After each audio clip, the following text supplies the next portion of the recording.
আমি জানতামও না যে হনুমানজি নামে কোনো ঠাকুর আছে।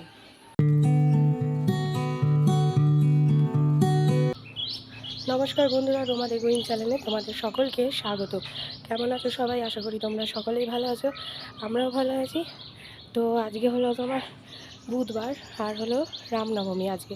তো ভেবেছিলাম ব্যারাকপুর স্টেশনের হনুমানজির মন্দিরে প্রত্যেক বছর পুজো দিতে যাই, এবছরও যাব। তো শরীরটা তো ঠিক নেই, আমাদের এই মানে পাড়াতেই পুজো আছে, একজনের বাড়ি কালকে নিমন্ত্রণ করে গেছে। তো বাড়ির সবাই বললো ওদের বাড়িতেই অঞ্জলি দিয়ে দাও, অত দূরে যেতে হবে না, শরীর যেহেতু ভালো নেই, মাথা ফাতা ঘুরে গেলে তখন কেউ জানতে পারবে না, একা যাব, তাই জন্য ওখানে যাব। তো বাসির কাজ সারা হয়ে গেছে, এবার জামা কাপড় নিয়ে এসেছি, মেলেই তাড়াতাড়ি এখনও ঘুমাচ্ছে। চলো, মেলা হয়ে গেছে জামা কাপড়। ওই দেখো দীপক আবার জয় শ্রীরামের পতাকাটা টাঙিয়েছে। চলো নিচে যাই, এখানে জোরে মাইক চলছে।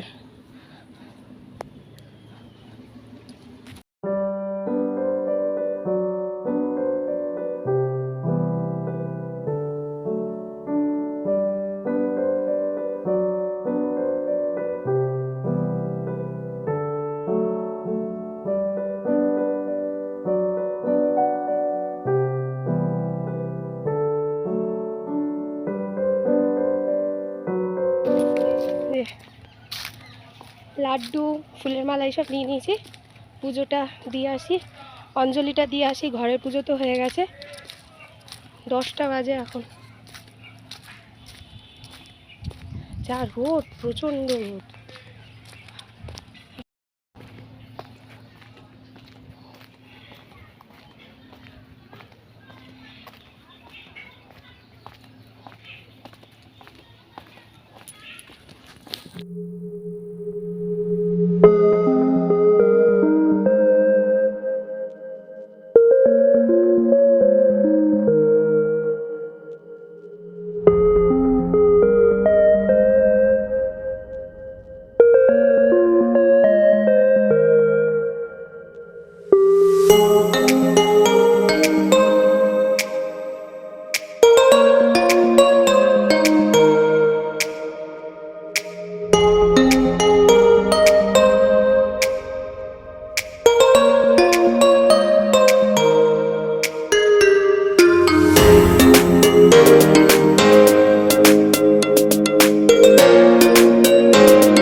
পুজো দেওয়া কমপ্লিট, এবার বাড়ি যাচ্ছি, 1টা বাজে।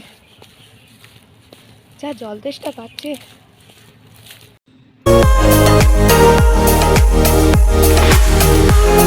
তো এই যে ফল সব কেটে নিয়েছি প্রসাদে, এবার ওই ফলগুলোই খাবো আজকে দুপুরে। তো এই জাস্ট ফ্রেশ হলাম। সেই সকালবেলা নাইটি পরেছিলাম তো পুরো একদম ইয়ে হয়ে গেছিলো, তোমার ঘামে না পুরো ভিজে ভিজে যাচ্ছিলো। তো ভাবলাম তাতানকে স্নান করে দিয়েছি, আমাকে ভিজিয়ে দিয়েছে, তো ভাবলাম যে না নাইটিটা চেঞ্জ করে নিই। তো ফল টল খেয়েছি, ফল তাতান তো ডালিয়া খাইনি, ওর ডালিয়াটা রেখে দিয়েছি, ফল খেলাম। তো এবার নাইটি চেঞ্জ করে নিলাম, একটু গায়ে জলও ঢেলেছি, ঠান্ডা জল কি আরাম। তো এবার যাবো ওই ঘরে, দীপকের খাওয়া হয়ে গেছে, দীপক এখন এই ঘরে রয়েছে, ওই ঘরে যাই। আর আজকে তো আমার ভাত খাওয়া নেই, ওদিকে মা দীপক সবাই ভাত খেয়েছে, আজকে মাছও হয়েছে। আমি আজকে রাত্রে রুটি খাবো। এই প্রতি বছরই এই রামনবমীটা করি, কী বলো, মনের সাথে একটা ঠাকুরের একটা কী বলবো, ওটা টান আর কি। মানে যতই আমার শরীর খারাপ থাকুক, যতই থাকুক, আমি হনুমানজির এই মানে উৎসবগুলো আমি পালন করি। রামনবমী, হনুমান জয়ন্তী, এগুলো আমি পালন করি।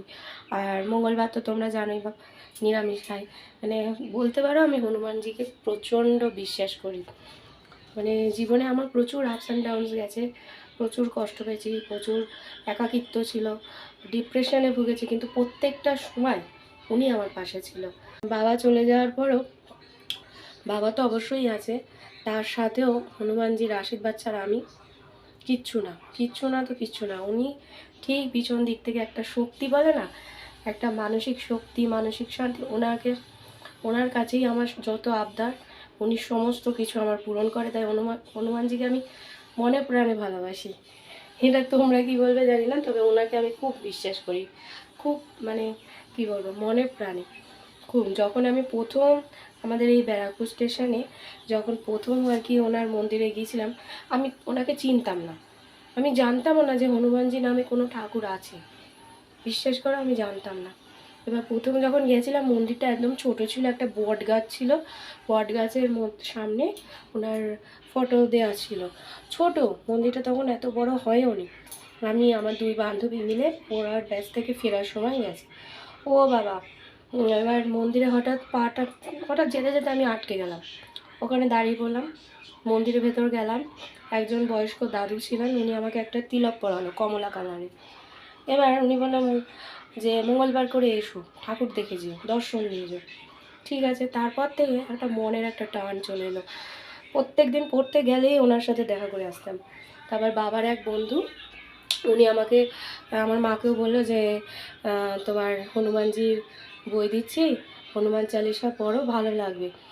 তারপরেই ফটো আনা হলো, বাড়িতে পুজো স্টার্ট হলো।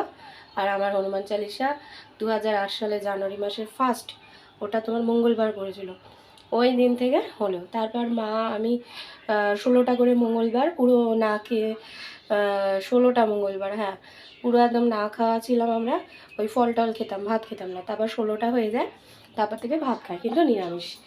তো ওই ওনার উপর যে একটা হার্ট কানেকশন সে হয়ে গেছে।